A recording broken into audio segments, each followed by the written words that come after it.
श्री गणेशाय नमः. श्री कुलदेवताय नमः. अवधूत चिंतन. श्री गुरुदेव दत्त. श्री स्वामी समर्थ. जय जय स्वामी समर्थ. देव म्हणतात, बाळा, कसलीही चिंता मनात ठेवू नको. जे काही तुझ्या विरोधात मागील काही काळात घडले आहे त्याबद्दल तू जो खेद व्यक्त करत आहेस त्याची काही आवश्यकता नाही. बाळा, त्यांचे कर्म त्यांना आता भोगावे लागणार आहे. देव तुझ्या सोबत आहे प्रत्येक क्षणाला. माझा आशीर्वाद तुझ्या सोबत आहे प्रत्येक क्षणाला आणि आज देखील मी तुझ्या सोबत आहे. देव म्हणतात, तू त्या न्यायासाठी खूप काही प्रयत्न करत आहेस तर न्याय तुझ्या बाजूने होणार आहे. देव आज तुझी साथ देत आहेत आणि नेहमी जर तू सत्याच्या मार्गावर चाललास तर नियमित न्याय तुझ्याच दिशेने होणार आहे. देव म्हणतात, जेव्हा कुणी कुणाच्या मनाच्या विरोधात ते कार्य करतात त्यांना खूप काही तो त्रास देतात, ज्यामुळे त्यांच्या जीवनात ते खूप काही बदल होतात. ते त्यांना असहनीय वेदना सहन कराव्या लागतात. त्यापासून जर कुणी कुणाचे मन दुखवून ते काही आनंद प्राप्त करत असतील तर ते देवाचे मोठे गुन्हेगार होतील. देव म्हणतात, त्या गुन्हेगारांना कधीही कुठलीही क्षमा केल्या जाणार नाही. देव म्हणतात, जरी तुम्ही प्रत्यक्षात काही असे पाहता की कोणी कुणाचा छळ करत आहे आणि त्यांना खूप काही आनंदाने जीवन जगत आहेत, पण ते काही काळापुरतेच मर्यादित होणार आहे. देव म्हणतात, माझी नजर त्या प्रत्येकांवर आहे, कारण जेव्हा कुणी कुणाबद्दल मनात द्वेष ठेवून कुणाच्या विरोधात वागतात, कुणाला खूप खाली पाहतात, कुणाला त्या जागेवरून उतरवण्याचा प्रयत्न करतात ज्या जागी ते स्थित असतात, त्यांच्या घरात, त्यांच्या संसारात जे कोणी काही खूप काही त्रासदायक असे निर्माण करतात, असे भासवतात की त्यांचीच चुकी आहे, ते मर्यादा ओलांडून वागत आहेत, अशा वेळेस देव त्यांची बाजू राखायला समर्थ आहेत. देव म्हणतात, जो कोणी शुद्ध अंतःकरणाने देवाजवळ येऊन ती प्रार्थना करेल की मला न्याय हवा आहे, त्या सर्व गोष्टीतून माझी सुटका करा, त्या क्षणाला देवाचा न्याय सुरू होतो. तुम्ही निश्चिंत राहा, कारण तुम्ही माझी प्रार्थना केली आहे.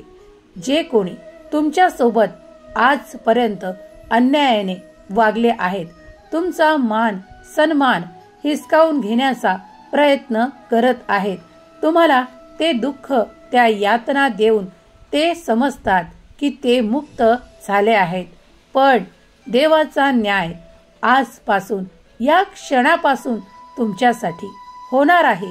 ज्यांनी कुणी ते त्रास तुम्हाला दिले आहेत, त्या वेदना दिल्या आहेत, तुमच्या अंतःकरणाला, मनाला खूप काही दुखापत झाली आहे, तेव्हा आज मी त्यावर माझ्या आशीर्वादांची फुंकर घालत आहे.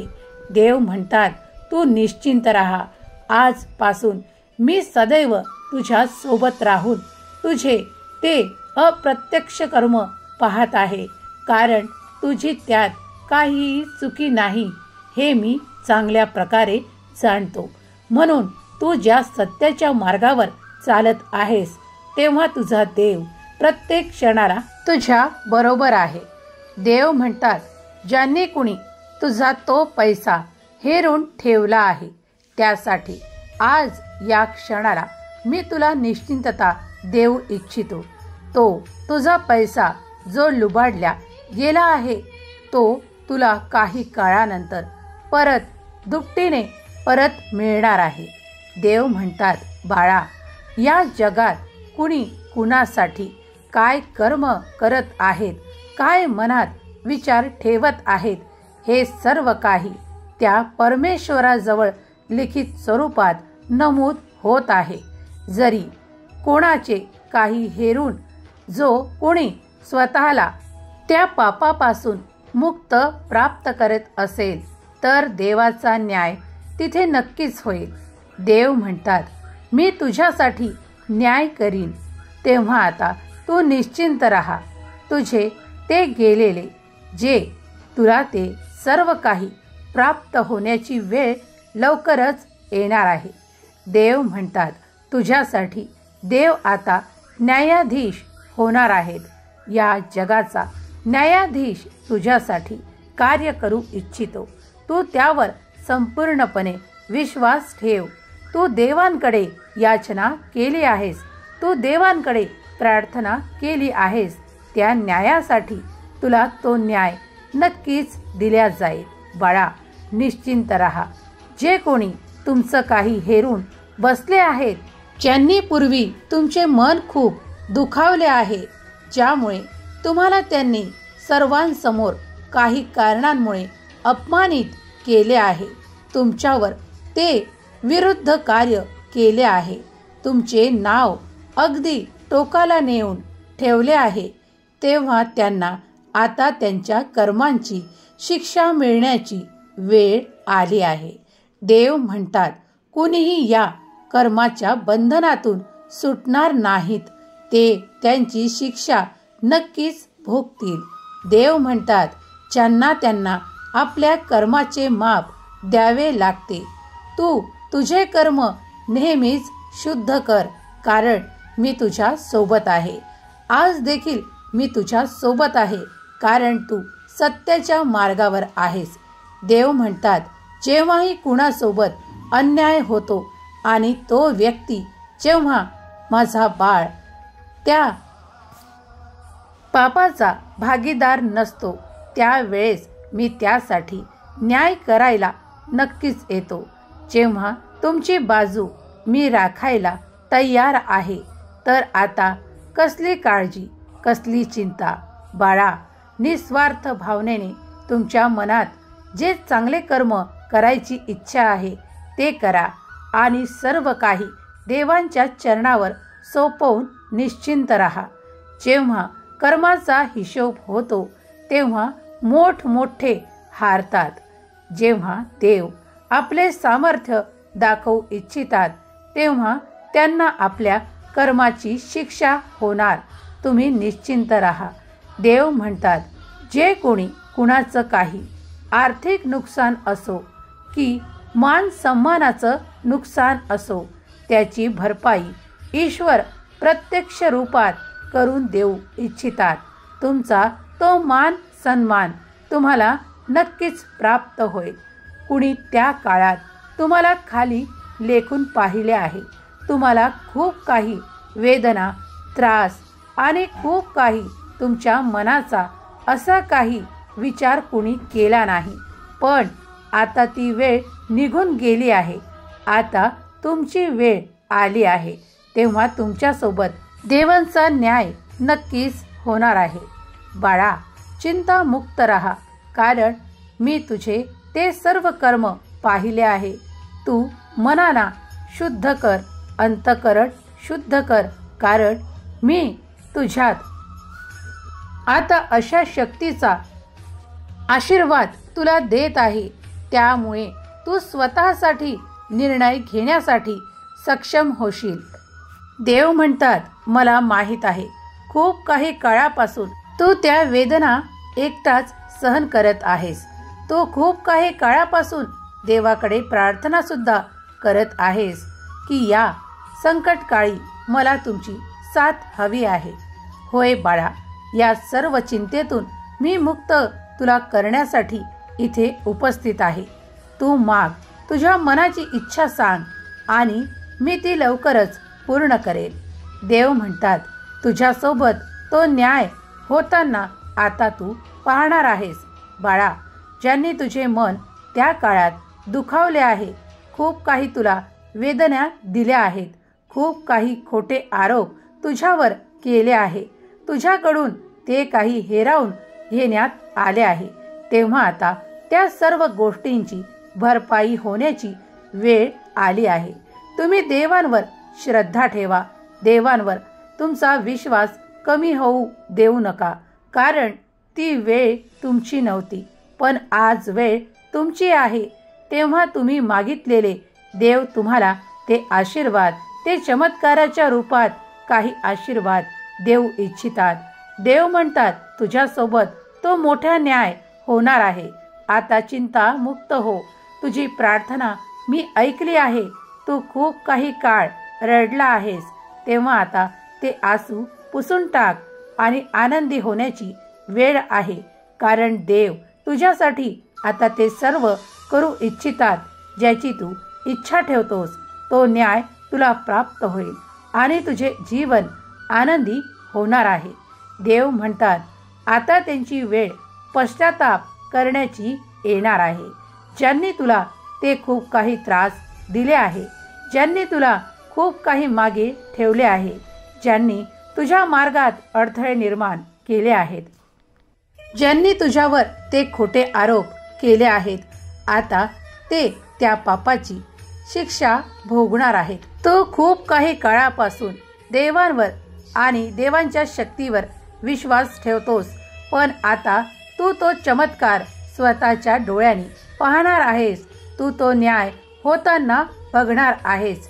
त्या लोकांना आता ती शिक्षा प्राप्त होणार आहे. देवाचा न्याय होताना तू पाहणार आहे.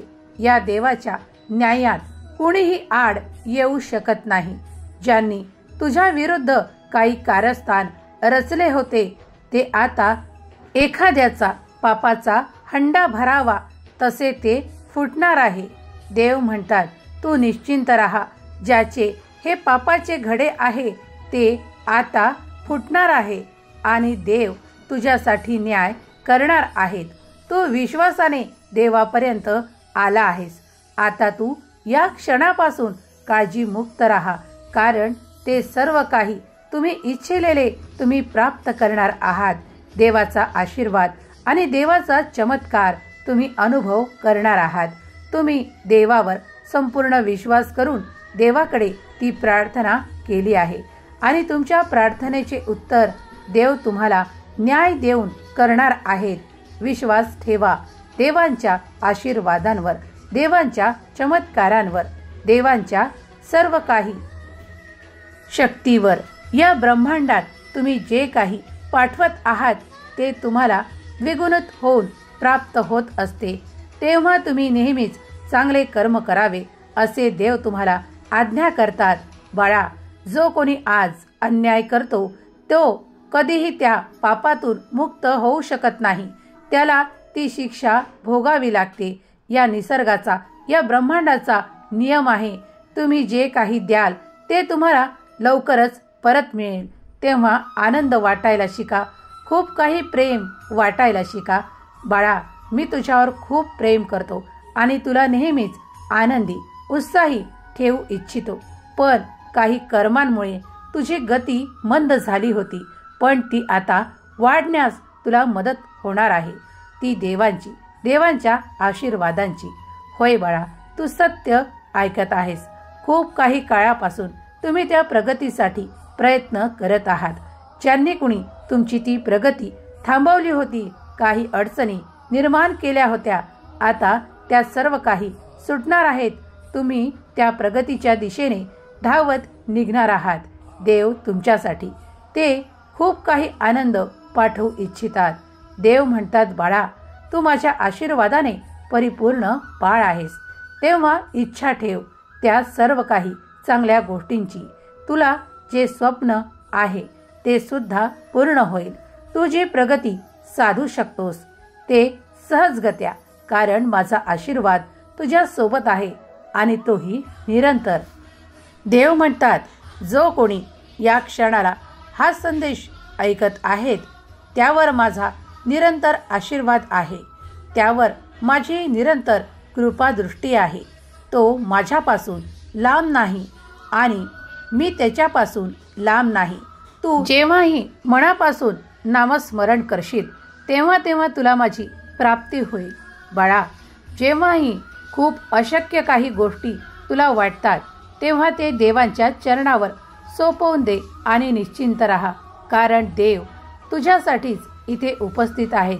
देव तुझ्यासाठी ते चमत्कार घडवून आणू इच्छितात. तू ते आनंदाने स्वीकार कर अशी देव तुम्हाला आज्ञा करतात. देव म्हणतात, बाळा, तू माझा प्रिय बाळ आहेस. मी आज तुझ्यासाठी आनंदाचा आणि उत्साहाचा वर्षाव करू इच्छितो.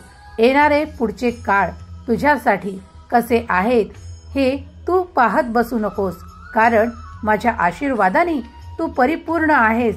तेव्हा लक्षात घे, जिथे देवांची आशीर्वादांची भली मोठी पुंजी तुझ्या सोबत आहे तर घाबरण्याचे काहीही कारण नाही. देव म्हणतात, तू जे नामस्मरण करतोस ते मी तुझ्या मुखातून ऐकत आहे, ते माझ्यापर्यंत येत आहे. तेव्हा निश्चिंत राहा. तुम्ही जे काही सामर्थ्याने प्राप्त करू शकता ते सर्व काही तुम्हाला आता प्राप्त होण्याला कुणीही अडथळा आणणार नाही. देव म्हणतात, जेव्हा तुम्ही देवाची प्रार्थना करता आणि काही मागू इच्छिता तेव्हा देव तुमच्याकडे ते देऊ इच्छितात. ते घेण्यासाठी तुम्ही तत्पर राहावे अशी देव तुम्हाला आज्ञा करतात. देव म्हणतात, माझ्या प्रिय मुला, मी तुला कधीही एकटे सोडले नाही. त्या कठीण काळात देखील आणि आज या आनंदात देखील मी तुझ्या सोबत आहे आणि निरंतर सोबत राहील. तू नामस्मरणाला विसरू नको, कारण या नामस्मरणाने तुझी शक्ती वाढते आणि तुझे अंतर्मन शुद्ध राहते. त्यात कुठलाही वाईट विचार येत नाही. तेव्हा नामस्मरणाला चिंतनाला नेहमीच जागृत ठेव. तू माझे ध्यान कर, मी तुझ्या जवळच तुला प्राप्त होईल. तू माझे नामस्मरण कर, मी तुझ्या जवळ तुला नेहमीच आशीर्वाद देईल. तुझ्या पुढील जीवनाची काहीही चिंता वाहू नकोस, कारण तू माझा प्रिय बाळ आहेस. तुझ्यासाठी मी ते दिव्य आशीर्वाद देऊ इच्छितो. आता या पुढील क्षणापासून तू माझ्या सामर्थ्याने, माझ्या आशीर्वादाने परिपूर्ण होत आहेस. तुझ्याकडे माझे ते चमत्कार यायला लागतील. आता तू बघशील की ते सर्व काही अशक्य वाटणारे देखील तुझ्यासाठी शक्य होताना तू पाहशील. बाळा, तुझ्यासाठी माझा न्याय होणार आहे. तू निश्चिंत राहा, काळजीमुक्त राहा. तुला माझा सुखाचा आशीर्वाद. सदा सुखी राहा बाळा, तुझे कल्याण होईल. ज्यांनी कुणी देवाकडे ती न्यायासाठी प्रार्थना केली आहे, देवाने आज तुमचे उत्तर होकारार्थी दिले आहे. तुमच्यासोबत तो न्याय नक्कीच होईल. तुम्ही ज्यासाठी देवाची प्रार्थना इतके वर्ष झाले करत आहात, इतक्या काळापासून तुम्ही ती प्रार्थना देवाकडे करत आहात, तो न्याय तुम्हाला प्राप्त होणार आहे. त्याला आता कुठलाही काळ लागणार नाही, खूप काही वेळ लागणार नाही. देव तुमच्यासाठी तो न्याय नक्कीच करतील. देव आज तुम्हाला सांगत आहेत की तो न्याय नक्कीच होईल. तेव्हा तुम्ही विश्वास ठेवा. जो कोणी हा संदेश ऐकत आहेत त्यांनी देवांच्या आशीर्वादांवर, देवाच्या न्यायावर संपूर्ण विश्वास करावा. तेव्हा देव ते चमत्कार तुमच्याकडे पाठवतील. तेव्हा ते स्वीकार करा आणि पुढील काळात जो न्याय तुमच्या सोबत होणार आहे त्याला देवाची स्वीकृती राहील. तेव्हा तुम्हीही त्याला आनंदाने स्वीकार करावा अशी देव तुम्हाला आज्ञा करतात. ज्यांचा कुणाचा या स्वामी संदेशांवर आणि दैवी संदेशांवर विश्वास असेल त्यांनी श्री स्वामी समर्थ नाम घोष करायला आणि कमेंट मध्ये लिहायला विसरू नका. देव तुमच्या प्रत्येक इच्छेचे उत्तर तुम्हाला देतील. तुमच्यासोबत नक्कीच तो न्याय होईल. जिथे अन्याय झाला आहे त्या जागी तुमच्यासाठी ते सुखाचे क्षण देव देऊ इच्छितात. तुमच्यासोबत तो न्याय नक्कीच होईल. यावर संपूर्ण विश्वास ठेवा. देवाचा नाम घोष करा. देवाच्या जवळून दूर जाऊ नका. देवांच्या आज्ञेत राहा. देवाच्या नामस्मरणात राहा. देव कधीही तुमच्यासोबत अन्याय होऊ देणार नाही.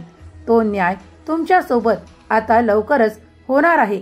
ते स्वीकारण्यासाठी तुम्ही तत्पर असावे. जे कोणी विश्वासाने हा न्याय स्वीकार करतील आणि देवांचा संदेश स्वीकार करतील त्यांच्यासोबत तो न्याय नक्कीच होईल. हीच स्वामीचरणी प्रार्थना. देव त्यांच्यासाठी तो न्याय नक्कीच करोत आणि त्यांचे जीवन सुख, समृद्धी, आनंद आणि वैभवाने भरून देवोत. त्यांनी मागील काळात जे काही गमावले आहे त्यांना ते दुपटीने प्राप्त होत. हीच स्वामीचरणी प्रार्थना. श्री स्वामी समर्थ. जय जय स्वामी समर्थ.